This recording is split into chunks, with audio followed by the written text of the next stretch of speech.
My homemade 10 minutes kaya coconut jam.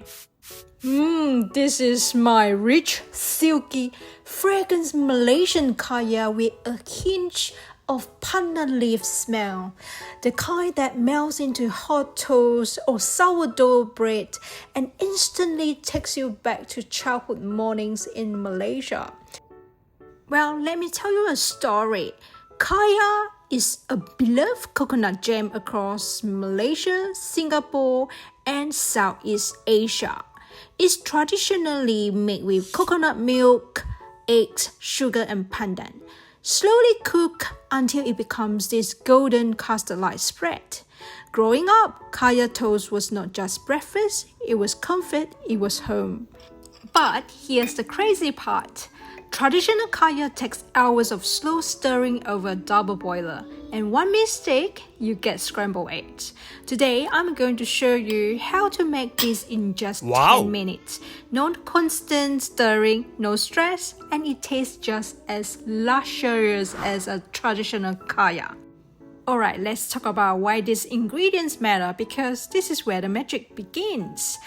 Coconut cream, this gives kaya its rich creamy body. Granulated sugar, clean sweetness to balance everything.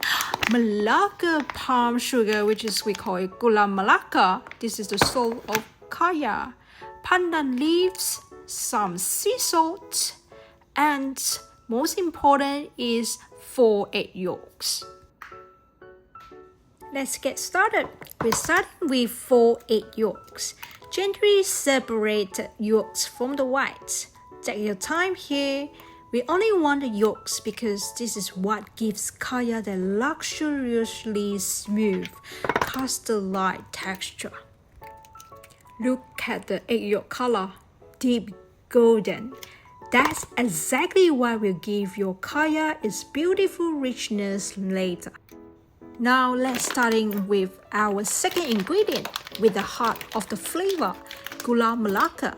You will usually find this in a hard cylindrical block. Don't try to bash it, just take a sharp knife and slowly shave it down on your board. You will notice it's soft, almost like fudge once you start cutting. We use Gula Melaka because it has a deep, smoky, almost salty caramel finish that you just can't get anywhere else. If you are struggling to find it, you can substitute it with palm sugar or dark brown sugar or Muscovado sugar in a pinch. But obviously, the Gula Melaka is what gives it that old soul taste. And obviously, go slow, keep your fingers safe. And I just fast forward my video. This sugar is what gives kaya its deep caramel flavor, slight smokiness, and an authentic Southeast Asian taste. Alright, let's start to cook our kaya. I'm using my head-clad pot today, so you can find the affiliated link in my description show note below. The hybrid surface is perfect for this because it distributed heat so evenly, which is crucial when we are working with delicate eggs and sugars. First, scrape every bit of that 270 grams of coconut cream into the pot. Be sure that it's the coconut cream, not coconut milk or coconut-like cream milk. We need the full cream, coconut cream. And you can easily find those Ayam brand coconut cream in Woolworth, Coast, or Asian store. So don't leave any behind. Make sure to scrape every bit of this coconut cream into the head-clad pot. Next, scrape every bit of our freshly shaved Gula Melaka earlier, which is about 50 grams of them.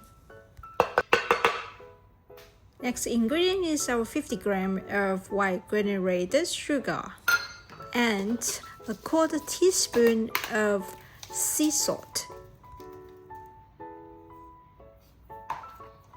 Now grab your 2 washed pandan leaves. You can use a frozen one if you couldn't find a fresh pandan leaf around you. Give them a gentle bruise or tear it with your hands to release the pandan oils.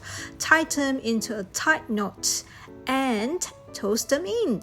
This knot makes it so much easier to fish them out later. Alright, go over the stove. The clocks of the 10 minutes starts now. For the fire, you want a consistent medium-low heat.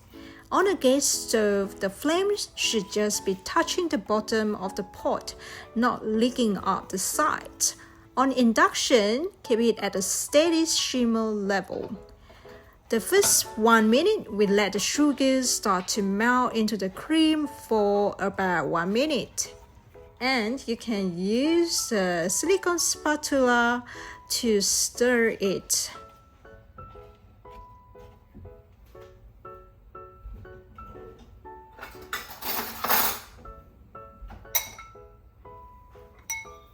Now, we can pour in those 4 egg yolks that we separated earlier. From this point on, your silicone spatula is your best friend, I would say. But well, the 10 minutes stirring rather than you keep constant stirring for hours and hours, well, this silicone spatula we can actually use and scrape the bottom and the corners of the pot effectively. The tiny one will be so much handy. At this stage, you will notice the mixture is still very liquid and separated. The sugars are slowly dissolving. The coconut cream is just warming up. Nothing exciting yet, and that's normal. And well, you must be asking me, so why about after a minute when we heat it up only add on the egg yolks? So the tips and tricks is don't add them too early when it's too cold. Don't wait too long when it's too hot. You don't want to scramble it. This timing helps prevent scrambling. Start stirring gently with a spatula.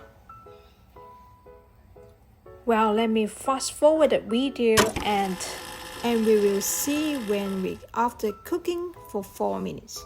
Well, this is a look after 4 minutes cooking. The mixture is pale and thin.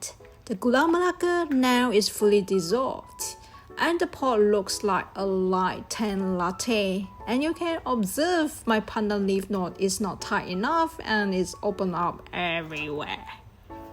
Even so, the taste and the smell is so good. Let me fast forward the video and we shall see after cooking for 6 minutes. Look. While cooking our kaya, if you are new to my channel, welcome. Don't forget to click on the subscribe button to my channel and the notification bell so that you won't miss out any upcoming recipe.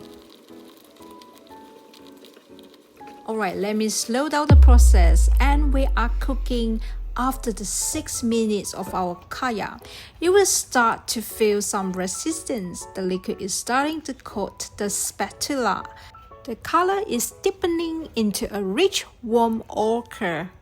The texture turning smoother and more cohesive, and you can notice that become thickened. Keep stirring gently, not too fast, not too aggressive. You are guiding the mixture, not fighting it. Remember, 10 minutes stirring versus hours of stirring. That is nothing to compare with. Let me recap the visual cues to watch. The very early stage is watery and light color. Middle of the stage is slightly thick and glossy. And the later stage of the kaya will be creamy, smooth, and rich golden. After cooking for 7 minutes, the remaining 2 minutes you will start to see the bubbles changes. They become smaller and heavier. The aroma of toasted coconut and pandan will fill your entire kitchen. Wow, look at that! The kaya has shifted from a liquid to a thick, glossy custard. When you draw your spatula through the middle, it should leave apart for a split second before closing back up. It might look slightly thinner than store-bought jam right now, but remember, kaya set as it cools. If it coats the back of a spoon like a thick gravy, it is perfectly done. Turn off the heat immediately. Your 10-minute miracle is complete. And we are going to run the kaya through a shift. This step is simple, but it makes a big difference.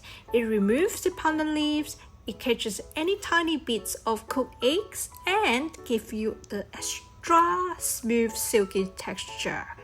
You will see the pandan leaves and any little lumps left behind here.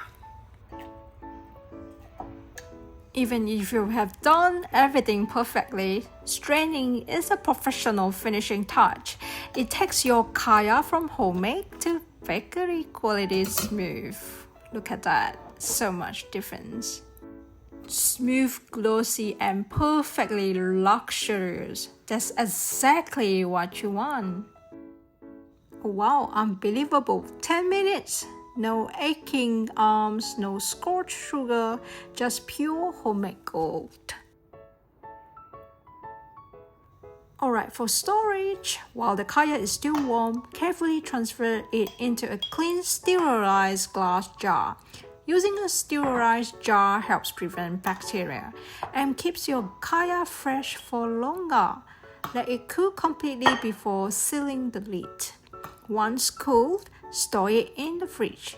Your homemade kaya will keep well for about 5 to 7 days refrigerated. Because this is made with fresh eggs and coconut, there are no preservatives, so freshness matters.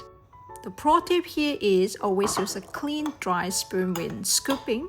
This helps prevent contaminations and keeps your kaya tasting perfect every time.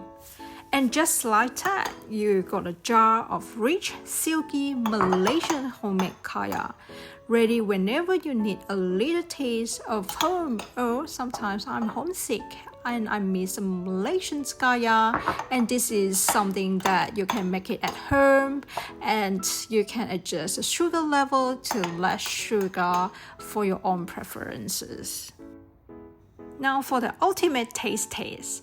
Traditional kaya is usually served on soft white bread in Malaysia, but if you want to take this to a professional level, you have to try it on toasted homemade sourdough. The tanginess of a long fermented sourdough is a perfect foil for the intense sweetness of Gula Melaka. When the warm, silky kaya hits the toasted surface, it sips into those beautiful open air bubbles. Delicious. Making authentic Malaysian flavor doesn't always have to take all day. With this 10-minute express method, you can bring a taste of Southeast Asia into your kitchen at home, even on a busy weekday morning. If you love this video and want to see more express version of classic heritage recipes, make sure to hit that subscribe button and give this video a thumbs up. It really helps my little channel grow. For those of you who want to keep this recipe handy in your kitchen without having to scrub back to the video, I have done the work for you. You can head over to my Hankerie shop right now to download the official digital recipe printout. It includes a precise measurement, the 10 minutes timeline breakdown, and my top tips for getting that perfect consistency every time. The link is there in the description box below. Thank you so much for watching. Happy cooking, and I will see you in the next masterclass.